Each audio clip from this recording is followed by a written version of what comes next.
Okay, in chapter 11.2, we're going to talk about how the Americans begin to really start to move westward. Now, Americans had been moving westward slowly since, the early 1600s.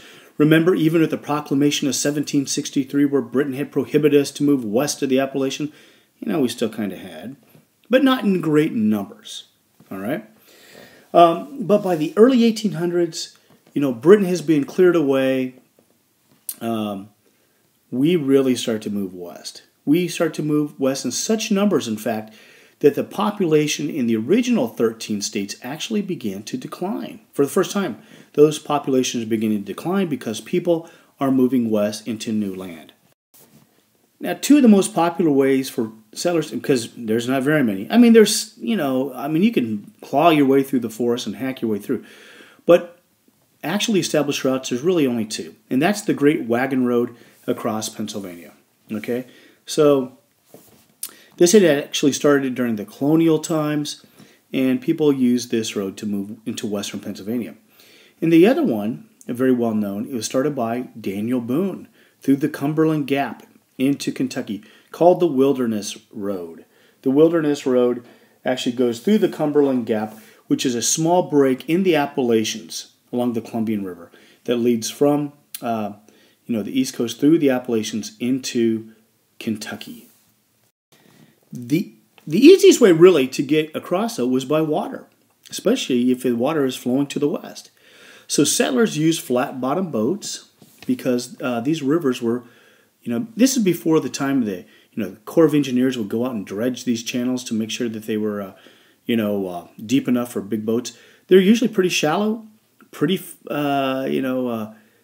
they're wide, they're shallow, they have lots of sandbars and drifts. So settlers used flat-bottom boats that wouldn't snag up on sandbars. They could float in a little bit of water to move their animals and possessions along the river.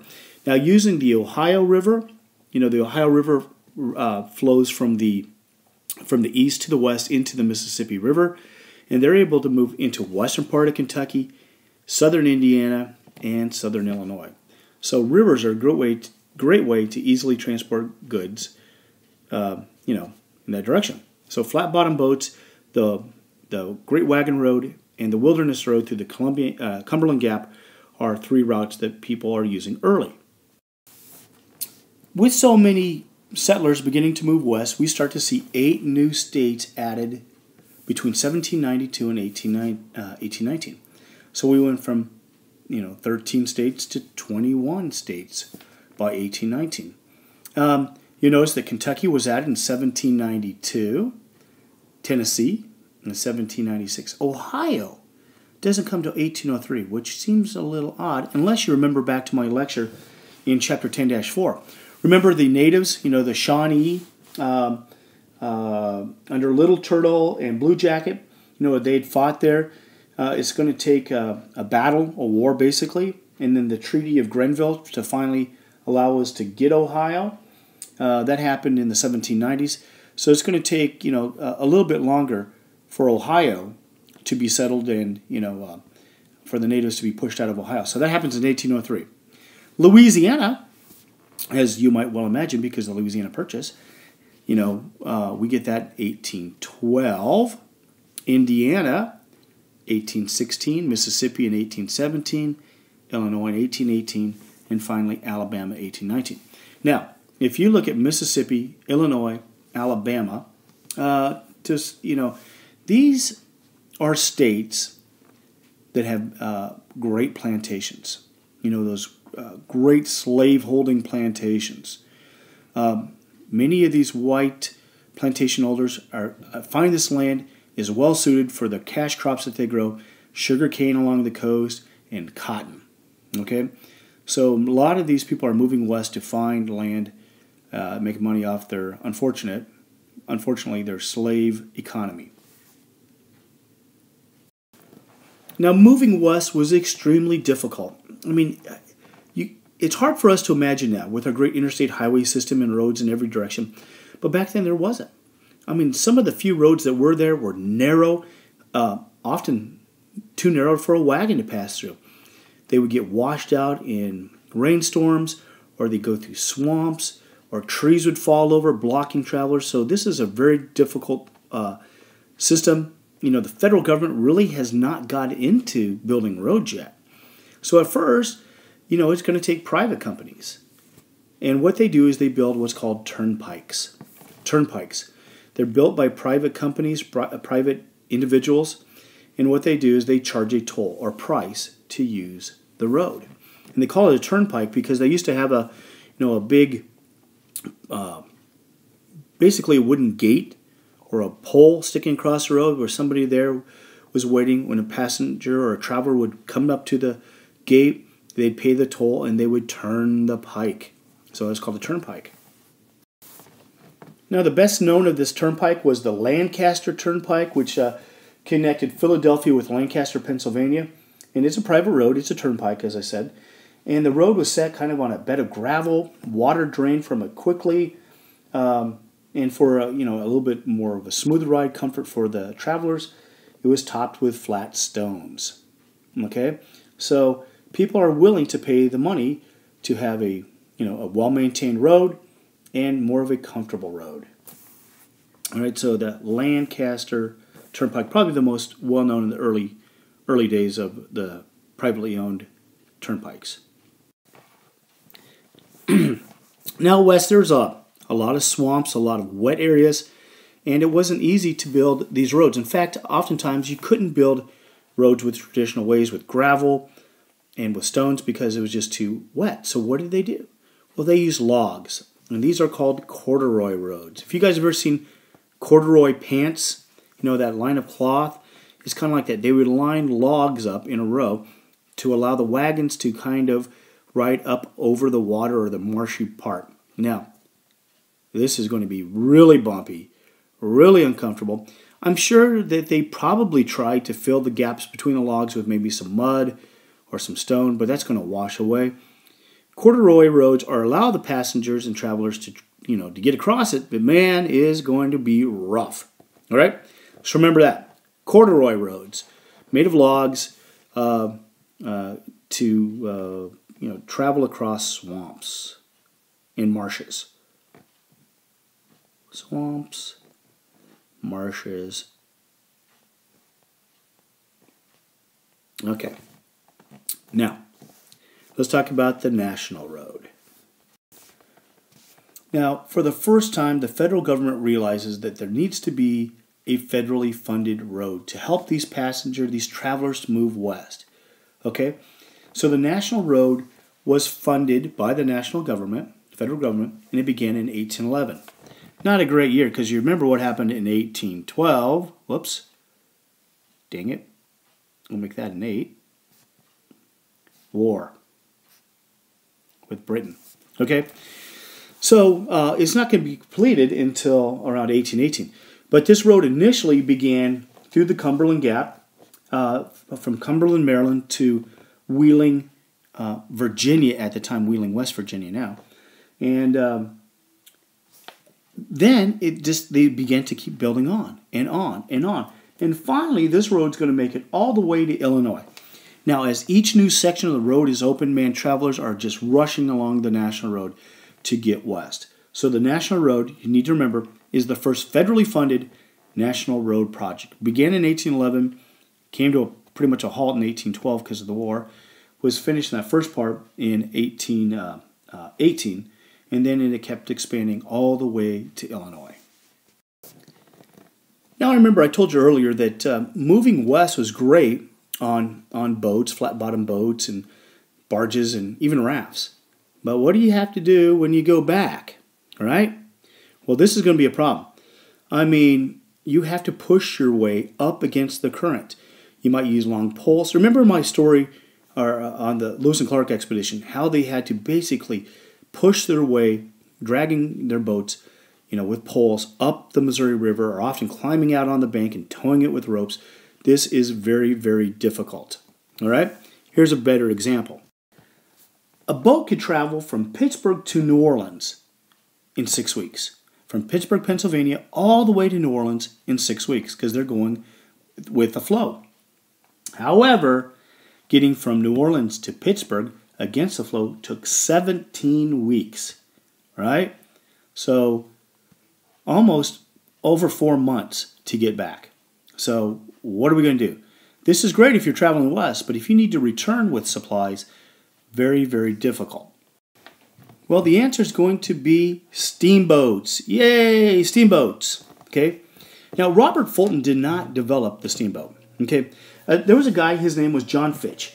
He actually showed members of Congress, or the Constitutional Convention, as a matter of fact, this invention all the way back in 1787. And he opened up a steam engine, a steamboat that went from, opened kind of a ferry service along the Delaware River. But few people used it, and unfortunately, his business failed and he went out of business. But Robert Fulton had seen Fitch's steamboat, when he was visiting in Philadelphia. So in 1807, Fulton launches his own steamship called the Clermont. Okay?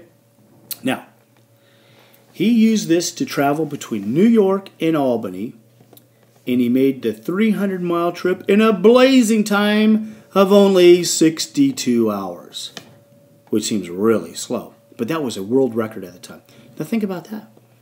Nobody had ever traveled that fast. Nobody. The fastest anybody had ever traveled would be as fast as a horse could run. And now you have a steam engine that's able to go 300 miles, it's like 150 miles up to Albany and 150 miles back in a record time of 62 hours. So Fulton's steamship, the Clermont, is a huge success. All right? Steamboats were very successful and revolutionized travel to the West. They're able to move farmers and merchandise goods to market cheaply also. They can stuff these things with tons of material. It costs them just probably about the same amount of money if they carry a ton of supplies or 50 tons of supplies. Okay, so the cost to transport goods to market is going to go down a lot. All right, which means more profit for farmers and cheaper goods for consumers. So the steamboat is very successful. However, lots of dangers.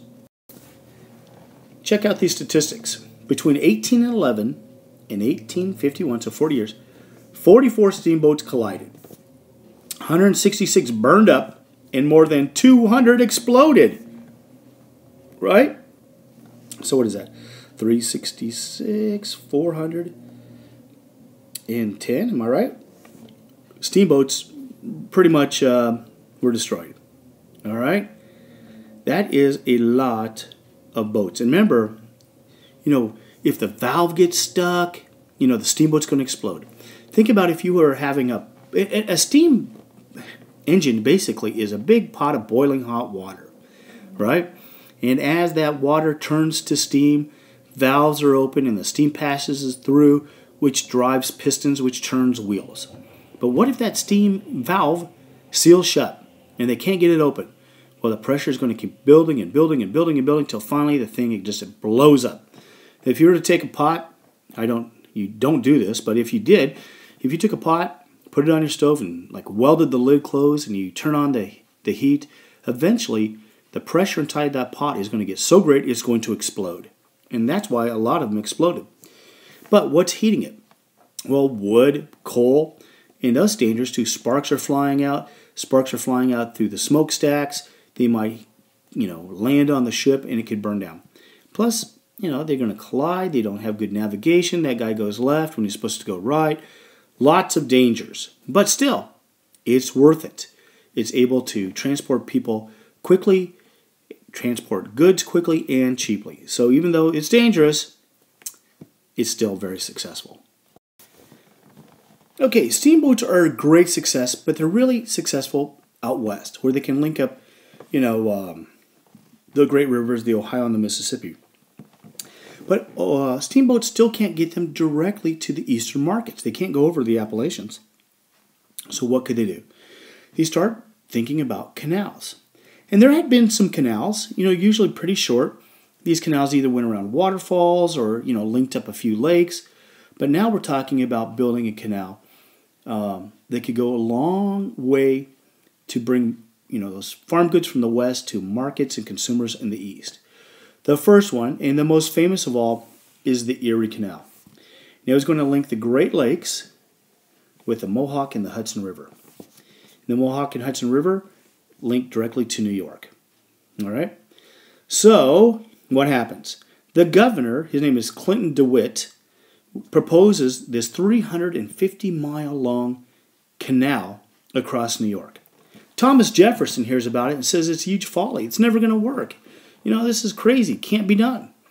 Well, DeWitt ignores all the criticism. He asks the New York State government to fund a project, and it begins. Okay? The canal begins in 1817. At first, thousands of workers are out there just digging ditches with primitive tools, shovels and rakes and whatever.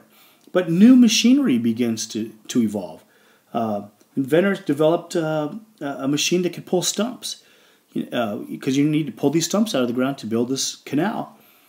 And one of these stump pullers could pull 40 stumps a day, where a worker might be able to get one or two. They have to cross valleys. They have to cross mountains. They build locks, which, a lock is just a way you float your boat into the lock. They close the door behind it. They flood the lock. And as the water rises, the barge rises, right, to the next level. They open the door. The canal floats out to the higher level. All right. Then they open the doors and release the water, and then it goes back down. Great success. It's huge. I mean, this is great. And when this thing opened in 1825, oh my gosh, it was so successful. People just cannot believe it. They're able to get these farm goods from the west to the east and vice versa. Goods from the east to the west. Towns begin to build up along the Erie Canal.